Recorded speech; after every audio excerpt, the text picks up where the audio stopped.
ကလေးတို့ရေဒီနေ့ဦးပြောပြမယ့်ပုံမြင်လေးထဲမှာဆိုလို့ရှိရင်ကလေးတို့အတွက်ပျော်ရွှင်စရာအသိပညာပေးလေးဖြစ်တဲ့အတွက်မို့လို့ဒီဗီဒီယိုလေးကိုအဆုံးနားဆင်ပေးကြပါဦးနော်ကဲပုံမြင်လေးစလိုက်ကြရအောင်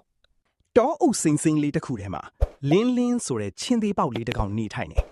လင်းလင်းကတန်မာပြီးမြန်ဆန်ပေမဲ့တစ်ခုတော့ရှိတယ်သူကအမြင်ကိုအယမ်းကုန်ယူပြီးတခြားသူတွေကိုအထင်သေးတတ်တယ်ငါကတောအုပ်ရဲ့အမြန်ဆုံးနဲ့အကြီးမြတ်ဆုံးပဲလို့အမြဲပြောနေတတ်တယ်တောထဲကယုံလေးတွေလိတ်လေးတွေငှက်လေးတွေကသူ့ကိုကြောက်ကြပေမဲ့ချစ်မနေကြဘူးဘာလို့လဲဆိုတော့လင်းလင်းကဘသူ့ကိုမှမကူညီပဲကို့အကြောင်းပဲစဉ်းစားတတ်လို့ပါတနေ့မှာတော့တောအုပ်ထဲမှာမူးကြီးရွာပြီးလီပြင်းတိုက်တယ်တစ်ပင်ကြီးတွေလဲကျကုန်ပြီးတရိတ်ဆန်လေးတွေအိမ်ပြန်မရဖြစ်ကုန်တယ်ယုံလေးတစ်ကောင်ကငိုပြီးအမေစီမပြန်နိုင်တော့ဘူးလို့ပြောနေတယ်ဒါပေမဲ့လင်းလင်းက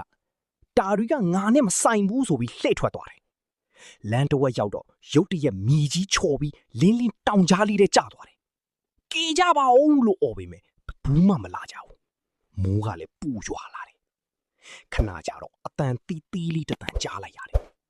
လင်းလင်းမကြောက်နဲ့နော်ငါတို့လာပြီ Lin don't be afraid we're here မြောက်လေးတွေစင်ပေါက်လေးတွေဖြစ်တယ်သူတို့ကကျိုးတွေတစ်ကိုင်းတွေယူလာပြီးလင်းလင်းကိုဆွေးတင်ပြီးကြတယ်လင်းလင်းအံ့ဩသွားတယ်ငါကမင်းတို့ကိုမကူညီဘူးဘာလို့ငါ့ကိုကေတာလဲလို့မေးလိုက်တယ်ယုံလေးကပြုံးပြီးပြောတယ်တငယ်ချင်းဆိုတာကူညီပေးရမယ့်အချိန်မှာကူညီပေးရတာပဲလေအဲ့ဒီစကားကိုကြားတော့လင်းလင်းရှက်သွားတယ်သူ့မျက်လုံးထဲမှာမျက်ရည်တီးတီးလေးတောင်ထွက်လာတယ်နောက်နေ့ကစပြီးလင်းလင်းပြောင်းလဲသွားတယ်တရိတ်ဆန်လေးတွေအခက်အခဲရှိရင်ကူညီပေးတယ်တစ်သီးမြင်းမြင်းကောက်မရတဲ့မြောက်လေးတွေကိုကူပေးတယ်မြက်ဖြတ်မရတဲ့ယုံလေးတွေကိုခို့ပေးတယ်တောအုပ်လေးကပျော်ရွှင်လာပြီးအားလုံးကလင်းလင်းကိုချစ်လာကြတယ်တနေ့မှာတော့တောအုပ်ဘရင်စင်ကြီးကပြောတယ်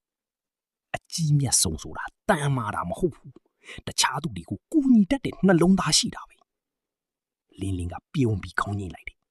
သူနားလေသွားပြီလေအဲ့ဒီနေ့ကစပြီးတောအုပ်လေးမှာချစ်ချင်းမေတ္တာနဲ့ကူညီမှုတွေပူညာလာခဲ့တယ်စင်ပါတယ်ကိုဂုံယူတာထက်တခြားသူတွေကိုကူညီတတ်တဲ့စိတ်ထားကပိုအရေးကြီးတယ်တငယ်ချင်းကောင်းဆိုတာအခက်အခဲရှိချိန်မှာတယောက်ကိုတယောက်ကူညီပေးတဲ့သူတွေဖြစ်ရတယ်ကွယ်ကဲဦးရဲ့ဗီဒီယိုလေးကတော့ဒီလောက်ပါပဲကွယ်ဒီပုံမြင်လေးကိုနားဆင်ပြီးအသိပညာတစ်ခုခုရခဲ့တယ်ဆိုရင်ဦး channel လေးကို subscribe လေးနဲ့ support လေးပေးသွားကြပါနော်နောက်ထပ်ဗီဒီယိုမှာပြန်တွေ့ကြမယ်နော် bye bye